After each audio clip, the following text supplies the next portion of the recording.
If you want to go from zero to millionaire in the next 12 months, this is the roadmap you need to follow. I've used this strategy myself to build a $30 million company, and I've helped countless other people hit 7 figures as fast as possible, and you can do it too. Today, I'm breaking down the step-by-step process to go from zero to thriving $1 million business. Let's get into it, starting with picking the right business model. Most of society will tell you to become a millionaire, you need some groundbreaking idea, you need a ton of capital to invest, you need to wait years to build that success. But the truth is, becoming a millionaire or making $1 million is not that hard if you choose the right model and you choose the right business. The painting business and the painting industry has some amazing opportunities if you want to build something great. The painting business has low startup costs. You can get started in a painting business for almost no money. I started my painting business with literally $200 and I made $4,000 in profit in my first month. So it's low startup costs and you can make cash really quickly. In most places, you can literally just start a painting business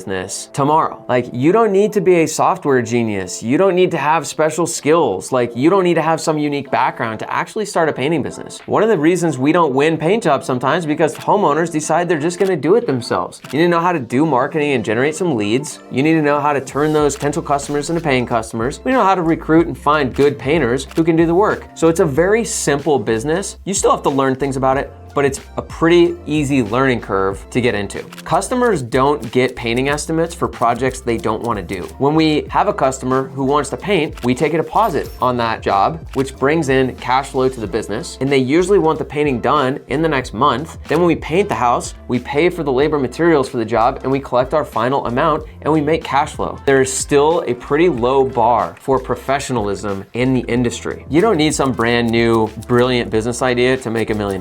You need a business that's proven with a ton of demand. Every house, every building needs to be painted inside and out. Just drive around and look at the amount of demand that's out there. It's insane. The operation is pretty darn simple. A lot of people already know how to do painting themselves. The bar for professionals is quite low, and this business is still dominated by small companies. And I've personally worked with people who have scaled their business to $1 million a year and beyond in their first year. And you can do that if you just do it the right way. Most business owners waste time planning and prepping, but you should be making money by the end of your first week. I talk to people all the time who come to me who have started their business and they started it months ago and they're not getting any traction and they're out of money. They started their business, they spent a bunch of money on a website, they got a vehicle, they wrapped their vehicle, they ordered business cards, and they have nothing happening. They've invested all this money into the business, but they're not getting any business. And I say, well, why did you invest all that money into things that aren't generating business? So I think a lot of people play business. They're not generating business. And if you want to build a business quickly, then you need to start generating cash flow quickly. So there's only a couple things you need in place for your business before you can actually start generating business. You got to register your business name, get your federal EIN, open up a bank account, get insurance, make a cheap basic logo, check for any licensing requirements, get some basic marketing and sales materials, and you're literally ready to start going out and generating business. You can literally get all of that stuff done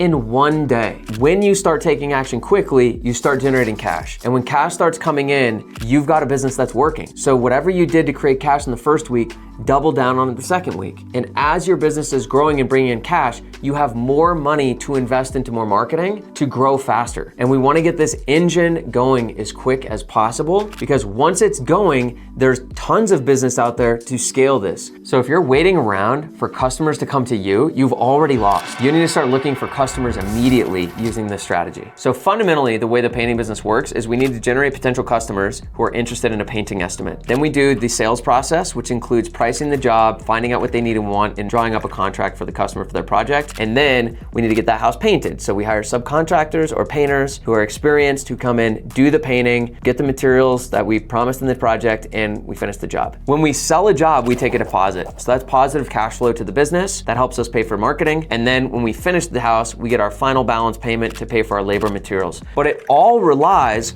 on bringing leads in the front. And if I wanted to build a business fast, I want to get as many leads in the front door as fast as possible. So when I started my painting company, I wanted to get going quickly. And the easiest way to get leads coming in is door-to-door marketing. I hired this girl named Faith, and Faith and I went into this neighborhood with beautiful houses that needed painting, and we knocked on doors, and I would say, Knock, knock. Hey, how's it going? I'm Eric. I'm with Foothills Painting. I noticed you had some peeling paint up here, so I just want to put you down for a free estimate. And in 3 hours, 11 people said, yeah, sure, I'll take a free estimate. I've had people go out and in their first week of business, get 97 leads on a Saturday, Sunday, going door to door with a couple of their buddies. With door-to-door marketing, you have all the control in the world with volume. As you get people out there doing door-to-door for you, they generate leads, you do estimates, and you produce jobs, and that creates positive cash flow. With that positive cash flow, you can then start to reinvest money into, branded vehicles, websites, other forms of marketing to further increase the volume coming through the front end of the business, which is ultimately what determines the size of the business. We hire other people to go door to door. We pay them well because it's so valuable, and we can pay them because we're collecting deposits on the job. This is how we get the engine and the economic engine of the business going as quick as possible. Week 1, you want to hit the ground running. A good plan is for every hour door to door, you get 1 lead, plus 2 other people go door to door for 15 hours a week. That's 5 3-hour sessions going door to door, offering free estimates. That's 45 hours, that's 45 leads. From those 45 leads, you're gonna schedule 15 estimates for the following week. On those 15 estimates, we're gonna sell 6 jobs. 6 jobs at an average job size of $5,000 is $30,000 in sales. Nationally, $5,000 is a pretty typical average job size. On that $30,000 in sales, you're gonna collect a 25% deposit, which is $7,500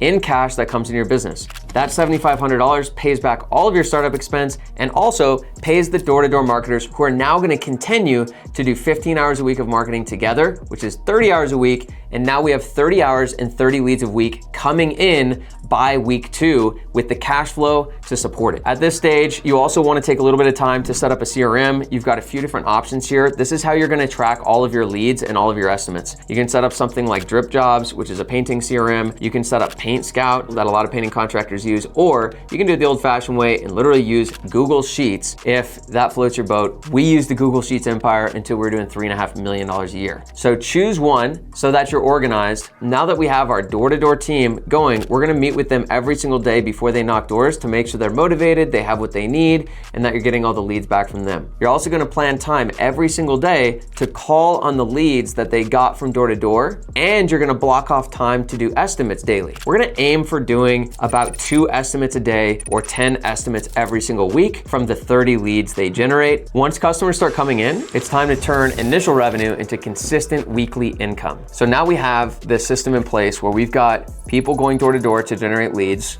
You're meeting with them every day to make sure that they're doing well. We're making phone calls every day to schedule estimates, and then we're doing a couple estimates every day. At those estimates, we're generating sales, and we're keeping track of all of this in one of our CRM options. So the next thing that we need to do is go and recruit a subcontractor to do the work. So a subcontractor is simply a painting contractor, but their business model is to do jobs for people like you. They don't want to do marketing, they don't want to do sales. What they do is they work directly for contractors. Sometimes they're general contractors or sometimes they're other painting contractors, and they just show up and they just do the work. So we're gonna pay them about half of the project to buy the materials and do the labor to get the house painted and deliver on your promise to customers. And that will take about a week. We're gonna literally post ads on Craigslist. We're gonna talk to painters at the paint store and post on Facebook Marketplace, and then be thorough in our screening process, just like you would with anyone you're gonna hire for your business, and hire somebody who's gonna do some of these projects for you. You're gonna start to line those projects up the next week, and this is the last piece to having the engine going for the business. Now we need to add in project delivery. Once you hire somebody on the first job, we just show up and we handle that first project with them. We're gonna be there twice a day on the first project, in the morning, at the end of the day, making sure everything goes smooth. If it goes smooth, we set up the next project, we do it again,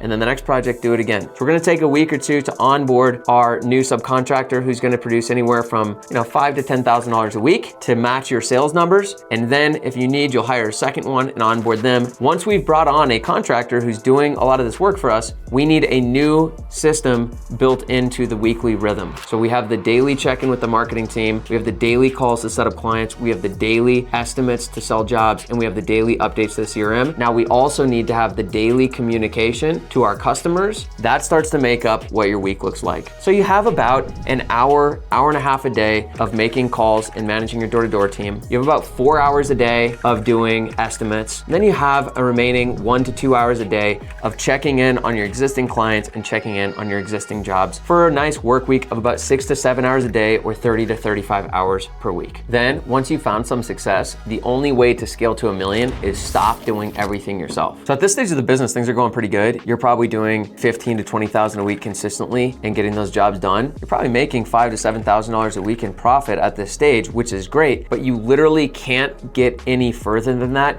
doing it all yourself. And I see this all the time with business owners that refuse to delegate and give away tasks. They simply can't grow because there's not enough hours in the day to do 20 estimates yourself and manage those projects. As soon as we have consistency in the business, consistent marketing, consistent sales, and consistent delivery, then it's simply time to move on to what's next, which is hiring other people to help. There's two primary things that you're doing with your time at this stage. You're spending most of your time doing sales and doing project management. We want to hire a project manager to take this off your plate, a sales rep to take this off your plate, and that allows you to go and focus on marketing and supporting your team to grow the business. This allows the business to almost double because you were doing both these roles part-time, your new employees can do them full-time, which means you've got more capacity, which can drive that business up to a consistent $30,000 a week in sales and production with positive cash flow coming in every single week, and you are no longer the person doing all the day-to-day. So how do you actually do that? How do you transition from doing project management to handing it off? So first you have to document and systemize the things that you're doing so that you have something to train your people on. And then you hire your project manager. Have them follow you around, literally connected at the hip with you for 4 weeks. Have them go to estimates with you, make calls with you, manage clients with you. And after you've done that for a couple weeks,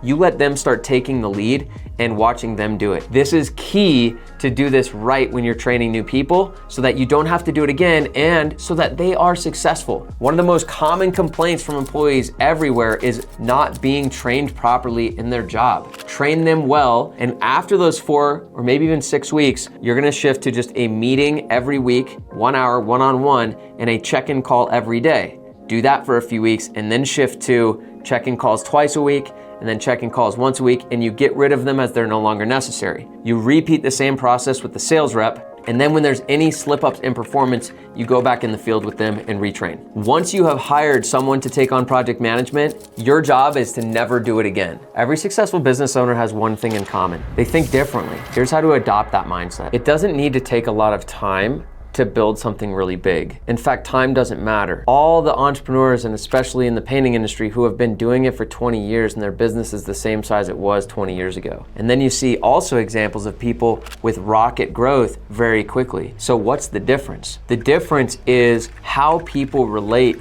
to building the business. It's not time that gets you from here to $1 million a year. It's have you solved the problems and how quickly have you solved them? This is about bringing a mindset of a high growth startup to building a business. Why would you not relate to your painting business like a high growth startup? It is a startup. You might as well make it high growth. The game here is getting the business to a point where there's a team that's running the day-to-day. The business is creating enough cash flow that you actually have the ability to slow down and actually work on making the business better. But people who get too stuck in perfection and getting things just right before making the next move stall out and grow slowly. The key is I just need to get consistent flow in my business with marketing, sales, and project management. And then I need to immediately start to hire those away. And I can do this very fast if I'm aggressive without getting stalled on perfectionism. The final step is what separates 7-figure business owners from those that struggle forever. In my early days starting my painting company, I didn't really want to be in the painting company. So I was actually planning for the first 3 years, like how I was going to exit my business. And I spent a few years setting up Ben, one of my key employees, to take over my business so that I could move on to some other things I wanted to do. Ironically, in 2013 is when I decided to go all in on the painting business, but it was also the time when Ben had earned his way into being a partner in the company. That was when I gave Ben equity in the business. And the deal with Ben was, here's equity in the business, you're not paying me anything for it, and it does invest, you get it right now.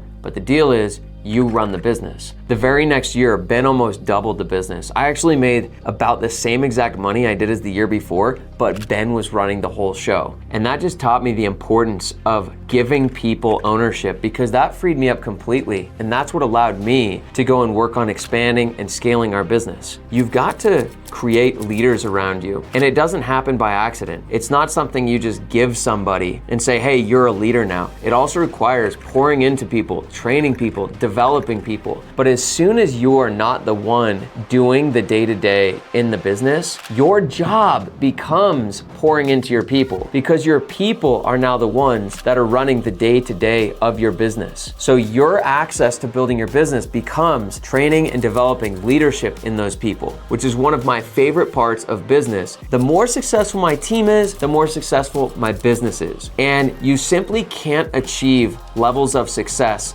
without cultivating leadership within your company. By your second year in business, that should be your only focus. Part of that includes developing yourself, training yourself, learning, mastering things, because if you're not developing your own skill set, you're not developing yourself, you don't have anything to contribute to your team. Use business to create a great life for yourself, and then give it away to your team and give it away to people. And as you do this, your people will grow. And the first stage is you're gonna train them to do the job, but eventually you're gonna start training other people to train other people. And that is when your business starts to get exponential, where you've got an army of coaches who are building your business alongside with you, for them, and for the people they are coaching. And that's how you scale into the multi-millions. And if you like this story, then be sure to check out my video on how I went from zero and broke college student to a $30 million business.